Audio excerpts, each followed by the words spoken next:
Queremos hablar de cosas que no se hablan. Por eso, te invitamos a ser parte de conversaciones profundas con nuestros expertos en psicología. Bienvenidos a nuestro podcast No Necesariamente, un podcast creado para ti. Hola, muy buenas tardes, les saludo Andrés. Para mí es un honor estar esta tarde con ustedes. Les doy la más cordial bienvenida a este podcast, No Necesariamente, un producto desarrollado por Ánimo. Ánimo somos un centro de salud mental y el día de hoy nos está acompañando Roxana. Hola, ¿cómo están? Bienvenidos todos a este espacio para hablar de salud mental sin tabúes, sin tapujos, pero sobre todo creado para que todos aprendamos desde nuestras experiencias lo que es tener equilibrio en salud mental. Muchas gracias, Roxana. Roxana es parte del equipo de Ánimo. Y claro, como tú me lo mencionabas, este es un espacio creado en el cual vamos a hablar de diferentes temas de salud mental que no necesariamente se tocan en el día a día o que están ahí, pero no sabemos cómo hablarlos. Y aprovechando que estamos un poco ya cerrando el mes de septiembre, en el que estamos celebrando de cierta manera el día conmemorativo de la prevención del suicidio, me parece interesante iniciar con este tema sobre el suicidio y también qué viene atrás, qué pasa con la salud mental. Porque claro, nosotros venimos de una sociedad, de una educación, de una cultura, no sé si decirlo así, en el que hablar de temas de salud mental es un poco... estigmatizante. Exactamente. Así es. Afortunadamente, puedo decirlo afortunadamente, la pandemia en el 2020 nos abrió una ventana de oportunidades a la salud mental. La gente se empezó a dar cuenta, el estar solos, el estar aislados, motivó mucho al pedir ayuda. Nos dimos cuenta que nuestra salud mental también estaba muy frágil. ¿Cómo interpretas tú? ¿Cómo ves tú todo este caminar desde tu experiencia? Si nos puedes contar un poco más tus años, de cómo has visto esto, cómo se ha ido desarrollando la salud mental en nuestra ciudad, en nuestro país.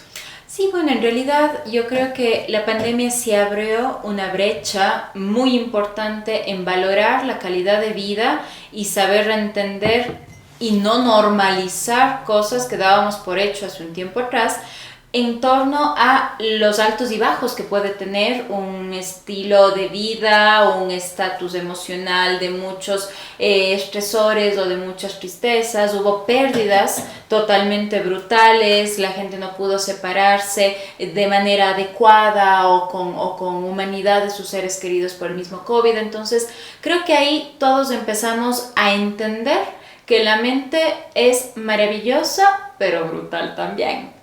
¿Por qué maravillosa y brutal?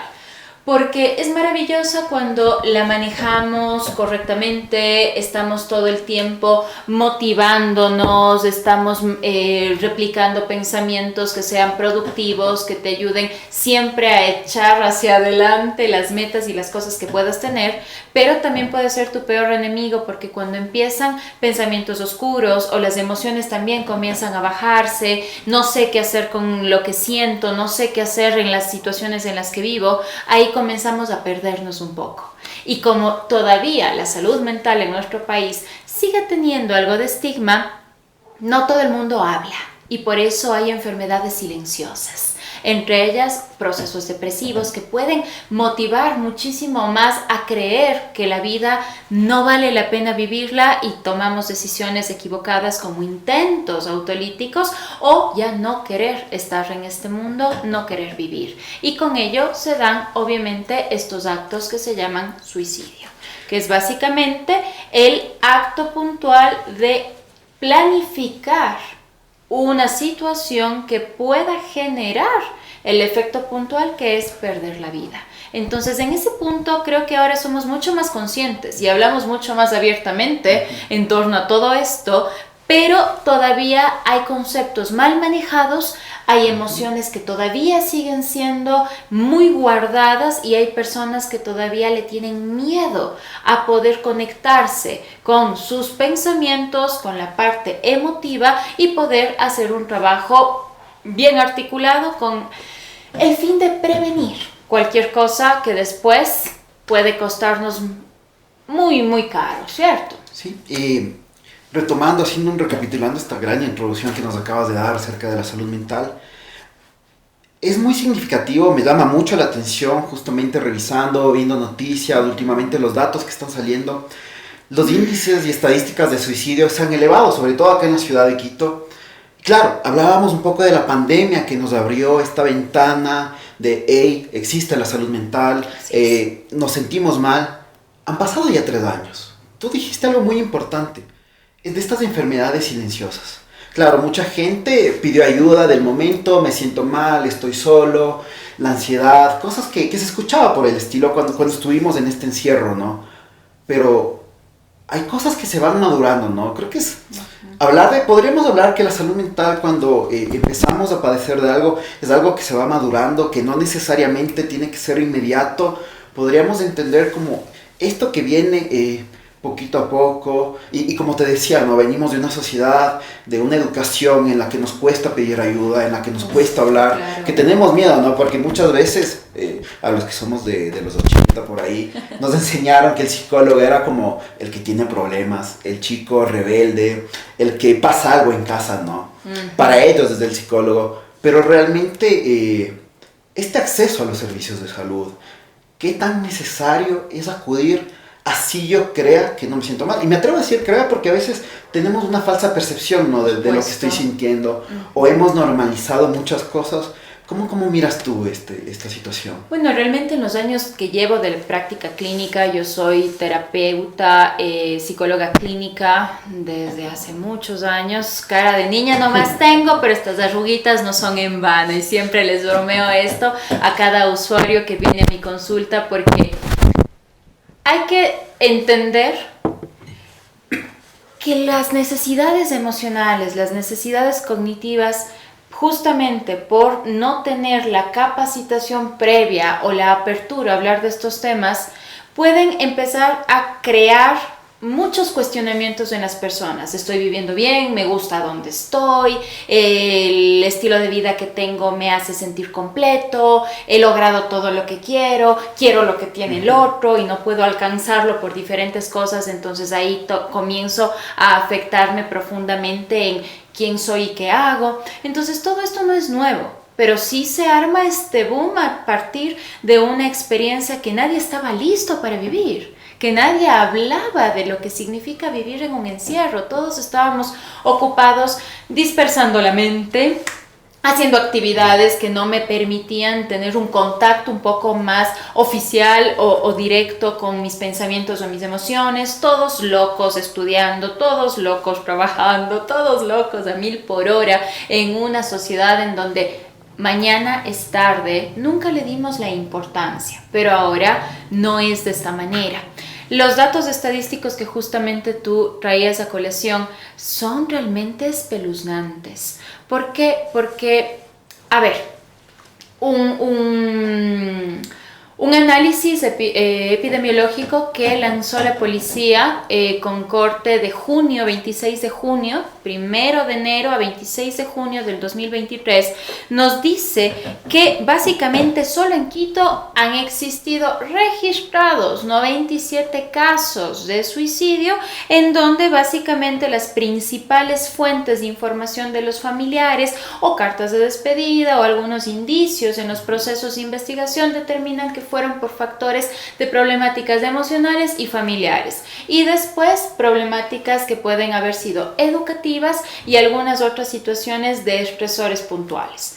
Lo cual, imagínense, solo en Quito. Cuando nosotros hablamos de una estadística mucho más grande, en donde también los datos a corte de julio 2023, que ustedes pueden encontrar en la página web del MSP, un artículo específicamente dedicado para el suicidio y las maneras de generar prevención en torno a ello, nos dicen que básicamente de cada 100 muertes, uno de ellos registrado se interpreta como este intento autolítico con ejecución.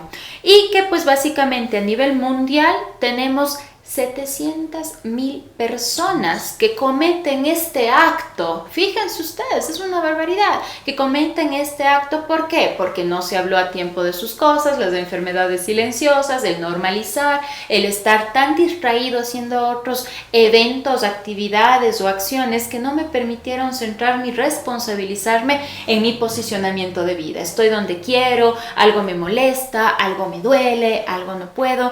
Entonces es brutal, porque Porque fíjense que incluso en este estudio epidemiológico que el MSP ha publicado en su página web, nos dice que básicamente es la cuarta causa de muerte en una población de 15 a 19 años.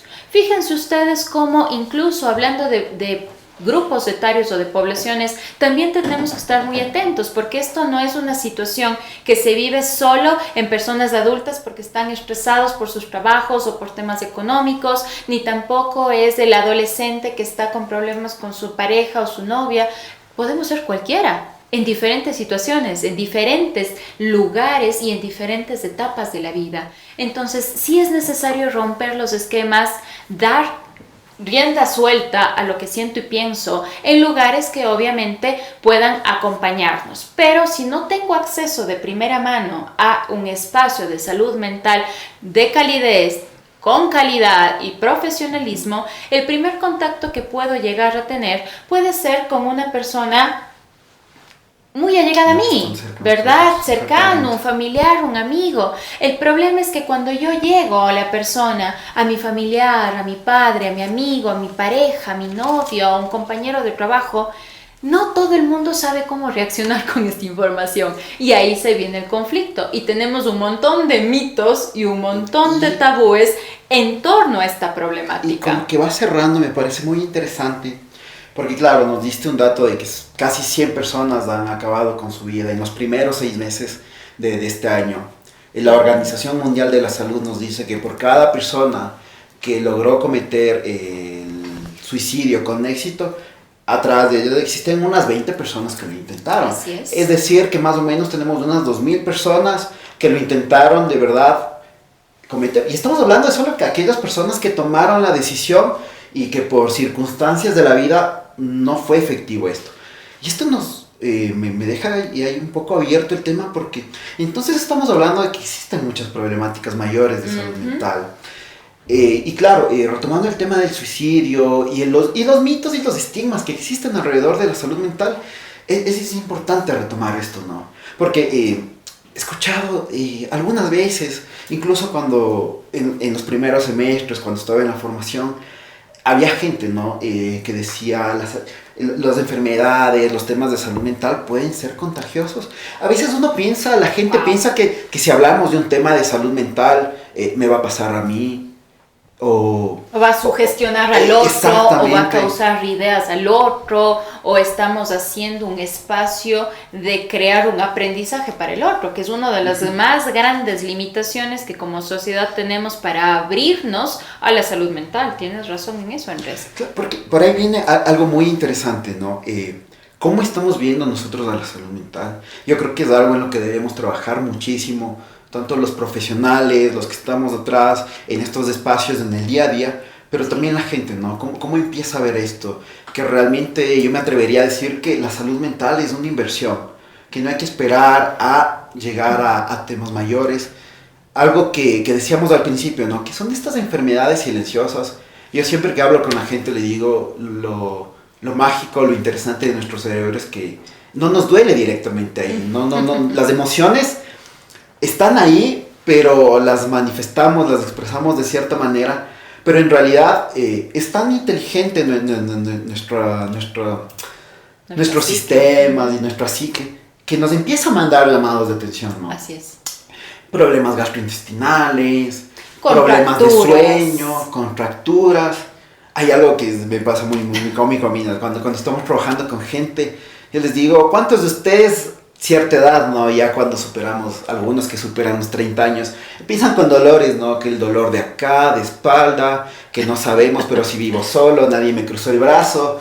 Y amanecemos con dolores, ¿no? Y muchas veces asumimos todo esto temas orgánicos. Dormí mal, estaba torcido, hice un mal movimiento, cuando en realidad son llamados de atención de tu cuerpo, que si no sabes interpretarlo a tiempo, después te pasan factura. Y eso es interesante, ¿cómo le perdemos el miedo a hablar de salud mental?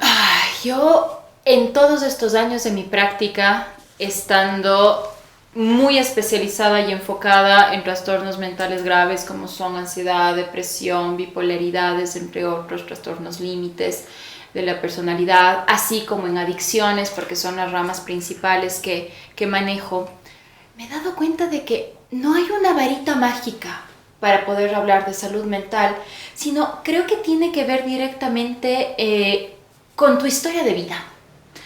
¿Cuán abierto puede ser tu espacio familiar?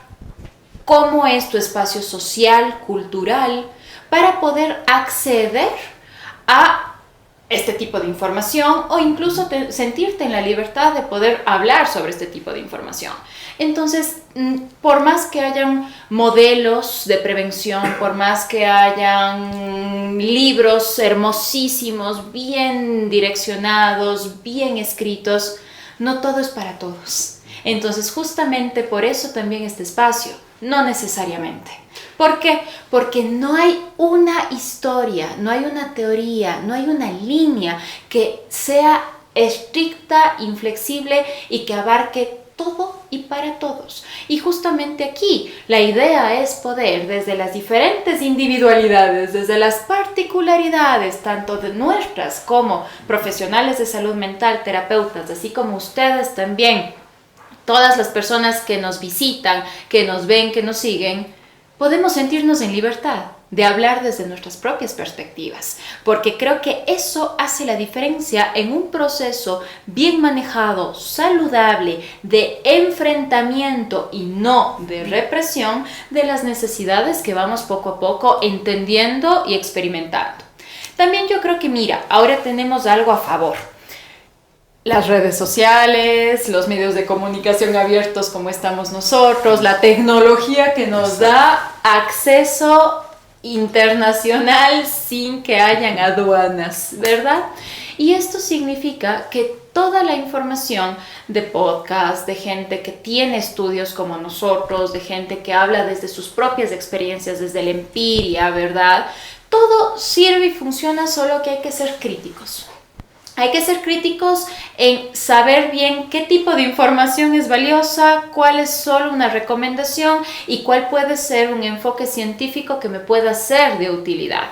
Y por eso es que hay que hablar las cosas como son, dejándonos de estigmas, mitos o pequeñas verdades camufladas desde conceptos que pueden llegar a ser más fáciles de digerir. No necesitamos consejos digeribles, necesitamos realidades entendibles. Y por eso es que el suicidio, ¿verdad? El pensamiento autolítico, una planificación autolítica y una ejecución de querer ya no existir, no vivir, es algo que sí tiene que hablarse y de una forma muy abierta. Y ahí tocaste dos cuestiones que a mí me parecen muy interesantes de abordarlas y también entenderlas. Tú por un lado hablabas que en tus años de experiencia has trabajado con problemáticas mayores de salud mental, depresiones, ansiedades, entre otras. Pero también, son dos preguntas quizás un poco más en este momento. Hay otra cosa, tú tocaste esto de las enfermedades y también el tema de las redes sociales. A veces uno cuando está un poco perdiendo el tiempo, distrayéndose en redes sociales, puede ver que ciertas patologías de salud mental, me corrige si me estoy equivocando, me estoy expresando mal, como que se han popularizado, ¿no? A veces uno ve por redes sociales de gente que habla de estoy con ansiedad, estoy con depresión, o los autodiagnósticos. O estoy con bipolaridad. ¿Qué tan real es esto? Por un lado. Y por otro lado, justamente haciendo un poco de revisión bibliográfica, uno de los mitos que se maneja mucho es que solo las personas que tienen diagnósticos de salud mental son aquellas que se suicidan. ¿Cómo podemos interpretar esto? ¿Qué le podemos decir a la gente sobre esto de asumir? Quizás puede estar triste, pero no estoy deprimido. ¿Cómo interpretamos esto? ¿Cómo podemos ver? Y cómo también abordar desde ahí y llegar a lo que es o no es el suicidio. Claro. A ver, yo considero que así como ha existido el boom de la salud mental en el que todos somos conscientes que es necesario trabajar en ello, que es necesario identificar de forma preventiva necesidades o situaciones antes de tocar fondos importantes, porque miren las estadísticas que hablamos son el tocar fondo de no trabajar sobre una necesidad emocional, ¿cierto?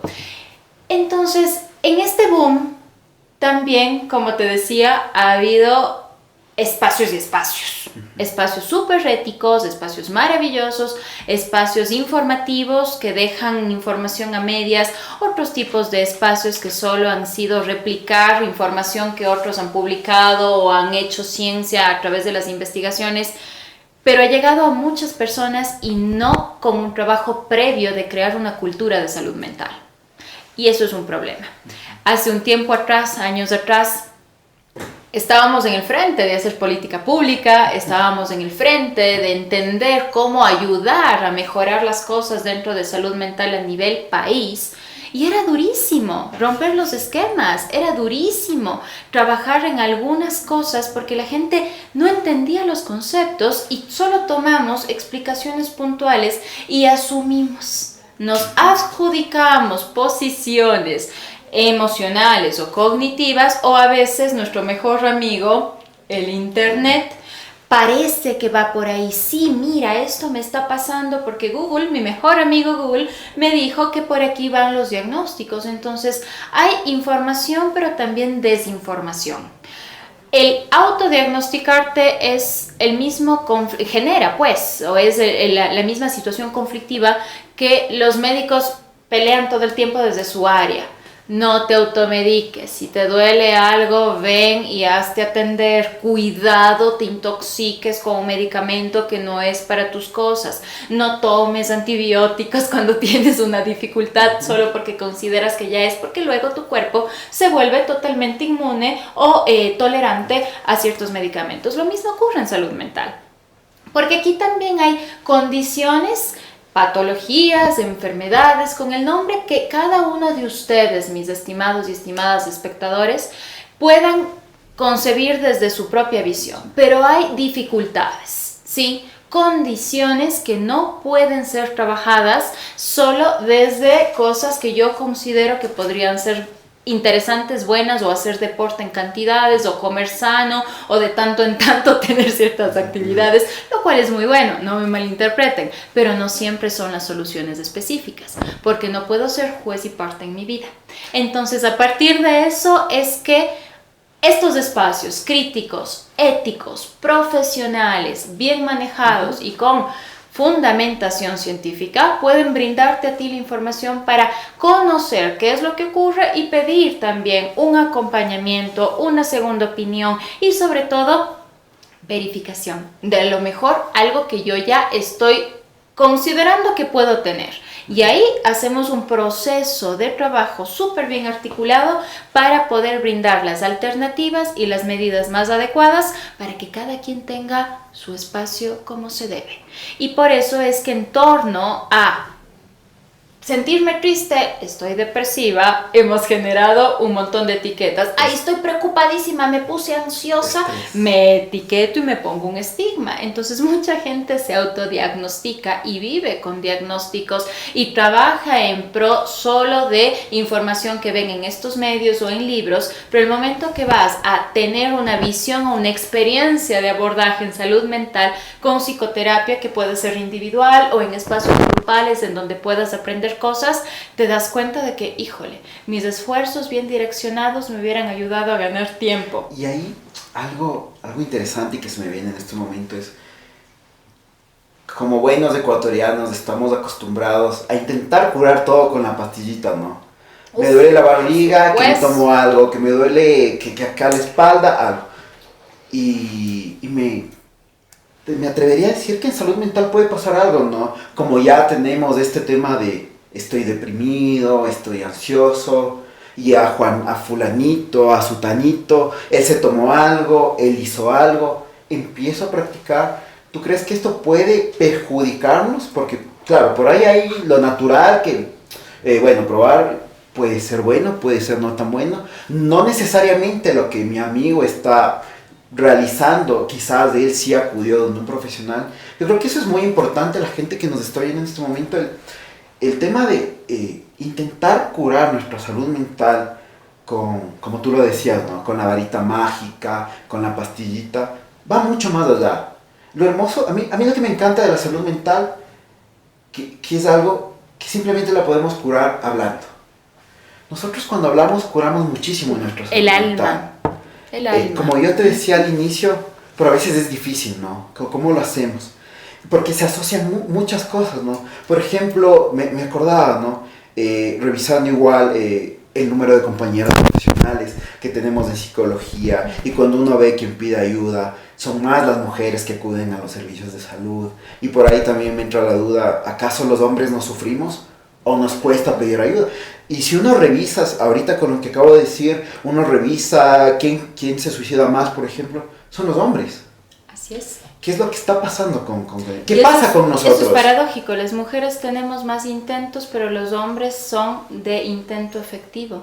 Entonces quiere decir que en los intentos hablo, busco apoyo, puedo llegar a tener un acceso, pero no es justo, ¿cierto? Y más allá de sexos o de géneros o de este tipo de identidades que no queremos transgredir ningún tipo de posicionamiento individual, la persona como tal necesita entender que hablar es una herramienta maravillosa, pero siempre que lo pongas en los contextos adecuados.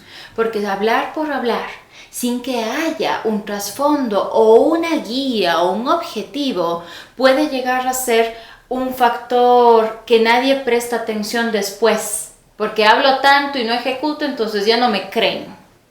Y claro, el que habla, el mito número 1, el que habla mucho de quitarse la vida, de no querer vivir, pues no lo va a ejecutar. Mentira, porque en un momento va a hablar tanto que nadie lo va a escuchar, porque no sabemos qué hacer con esto como sociedad, que al final el resultado va a ser infalible.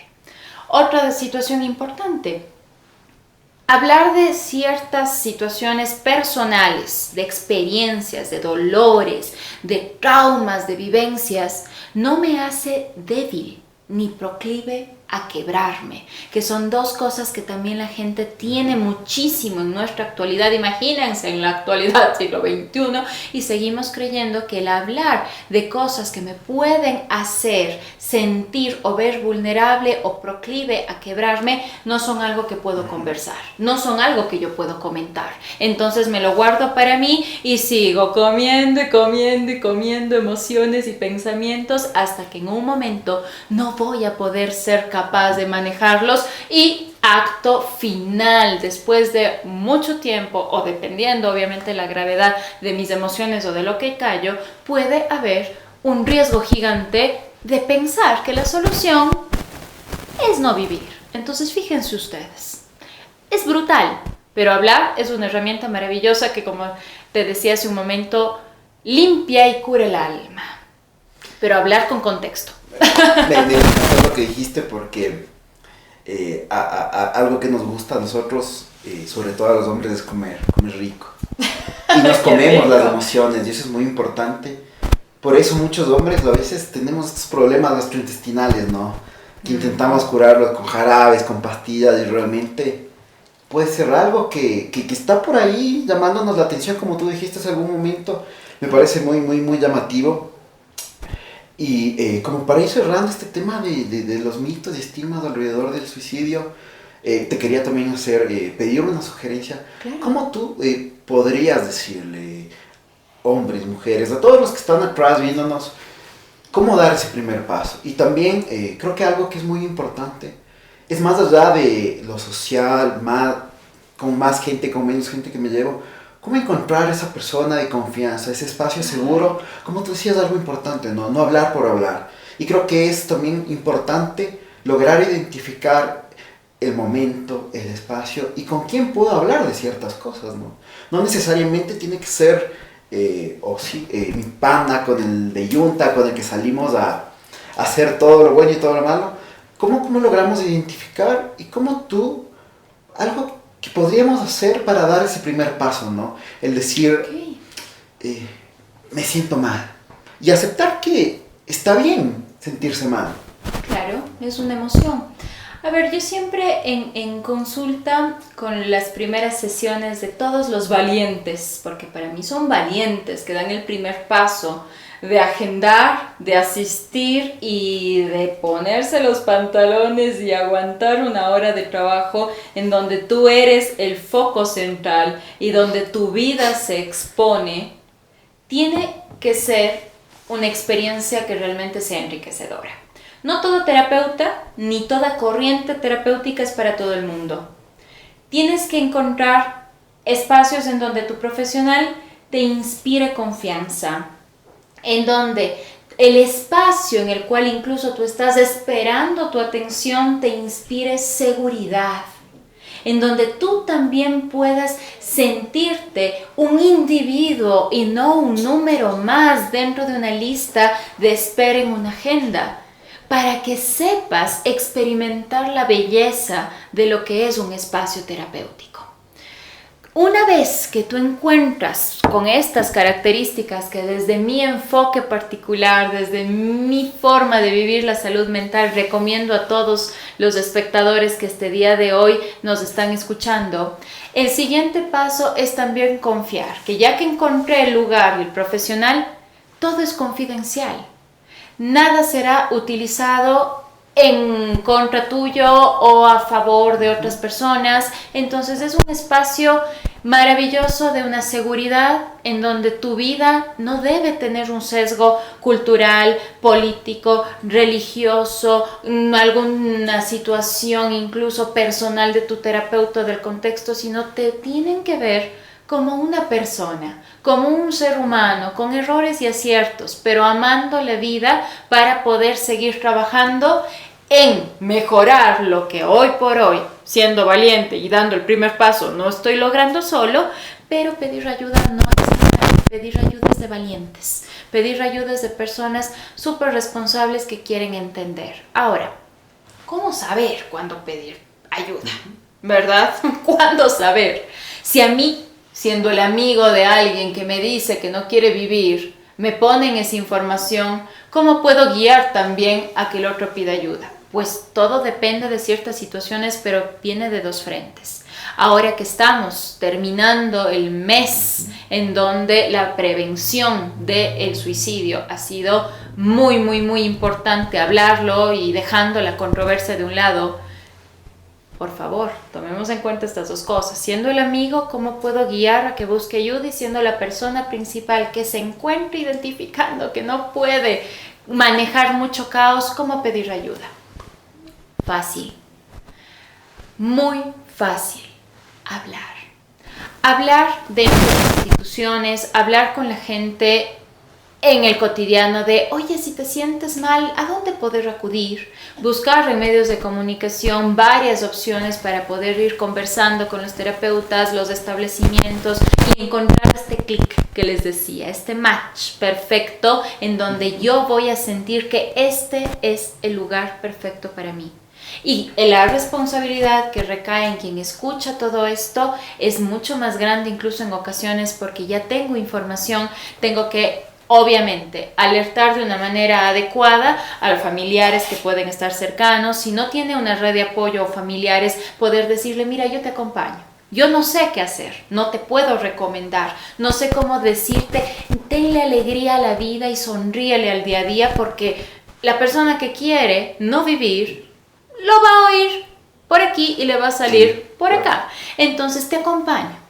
Mi responsabilidad como acompañante es eso, mi responsabilidad como alguien que te inspiró la confianza suficiente para que me pongas esta información en mis manos será brindarte el apoyo que estás queriendo, pero en base a un profesional o a un espacio de profesionales o grupos de acompañamiento que puedan ayudarte a que cambie la situación emocional y sobre todo valores muchísimo tu día a día, porque hay mucho por qué vivir y a veces nos ahogamos en un vaso con agua, es tremendo porque creemos que todo me pasa a mí y cuando empezamos a entender el mundo de la salud mental vemos que hay muchísima gente que comparte nuestros dolores, vemos que hay muchísima gente que también entiende por lo que estoy pasando y también hay muchos profesionales que van a poder colaborarnos darnos la guía y poder, no sé, darnos el apoyito y el empujoncito que necesitamos en el número de sesiones que sean, con la modalidad,